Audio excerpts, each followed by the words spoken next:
సరే మిత్రులారా, ఈరోజు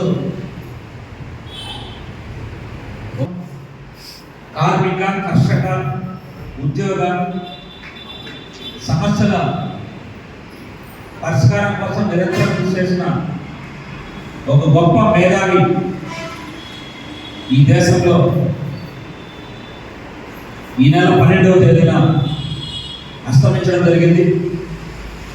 ఆయన మరణం ఈ దేశానికి తీరని లోటు. ఆయన విద్యార్థి దశ నుంచే ఈ దేశంలో ఉన్న దోపిడీ పోవాలని, విద్యార్థి దశలో కూడా ఒక సమగ్రమైన విద్య, శాస్త్రీయమైన విద్య ఉండాలని, ప్రతి ఒక్కరికి ఉపాధి ఉండాలని అనేక రకాల ఉద్యమాలు చేసి ఈరోజు జాతీయ స్థాయిలోనే రాజకీయాల్లో ఒక ప్రత్యామ్నాయ మార్గం చూపించిన ఒక గొప్ప నాయకుడు ఈరోజు సీతారాం యేచూరి గారు.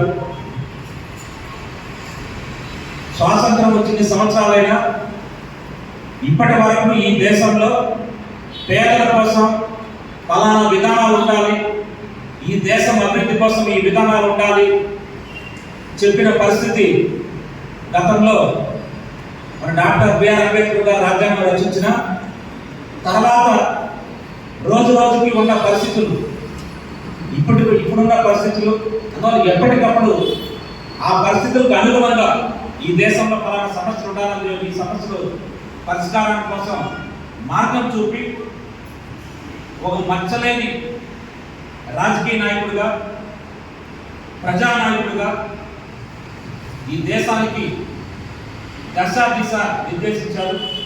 అలాంటి వ్యక్తి కోల్పోవడం మనందరికీ కూడా బాధాకరం.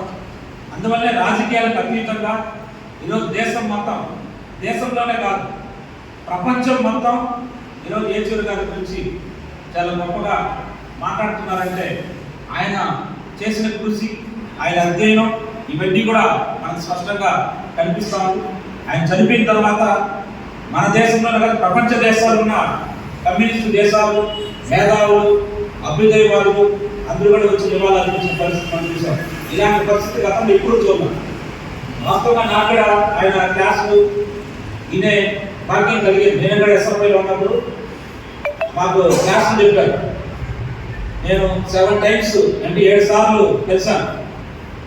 అట్లా ప్రతి చిన్న కార్యకర్త నుంచి కూడా ఎంత పెద్దవాళ్ళైనా చిన్నవాళ్ళైనా ఒకేలాగా ఆదరించి మాట్లాడుతున్న గొప్ప వ్యక్తిగా ప్రత్యక్షంగా నేను చూశాను. ఇలాంటి మేధావి ఈరోజు మన దేశంలో కోల్పోవడం అనేది చాలా బాధాకరం. ఇలాంటి వాళ్ళని ఆశయాన్ని తీసుకెళ్లాలని చెప్పి ఇక్కడ హాజరైన వాళ్ళందరూ కూడా రాష్ట్రం దీంట్లో చాలా విపులంగా ఉన్నాయి వివరాలన్నీ కూడా. మన రాష్ట్ర నాయకుడు గడాల సుబ్బారావు గారు, మన నాయకులు కూడా మాట్లాడతారు. ఈరోజు మనం యేచూరి గారి ఆశయాల్ని మనం అందరం కూడా వాటి కోసం కృషి చేయాలని చెప్పి ఆ పద్ధతిలో మీరందరూ కూడా రేపు భవిష్యత్తులో ఆయన ప్రతి సమస్య ఆచరణలో చేసి చూపించారు. ఒక పక్క ప్రత్యక్ష పోరాటాలను పాల్గొన్నాడు, మరో పక్క పార్లమెంట్లోనూ సభల్లోనూ మన ప్రజల సమస్యల మీద ఈ దేశంలో చాలా ప్రమాదకరమైన అంటే అంత మేధావిగా ఈరోజు దేశంలో మనం చూస్తున్నాం. ఇలాంటి గొప్ప మేధావిని స్మరించుకోవడం, రేపు భవిష్యత్తులో ఇలాంటి వాళ్ళని యువతకి, ఇక్కడ కొంతమంది వచ్చారు యూత్ కూడా, అసలు యువతకి చాలా ఆదర్శవంతమైన నాయకుడు. మనమందరం కూడా యువత కూడా ఆ పద్ధతిలో ఇలాంటి మేధావులు, వాళ్ళ మేధస్సును ఈ దేశం కోసం ఏం చేశారు వాస్తవం మీరు చూశారు.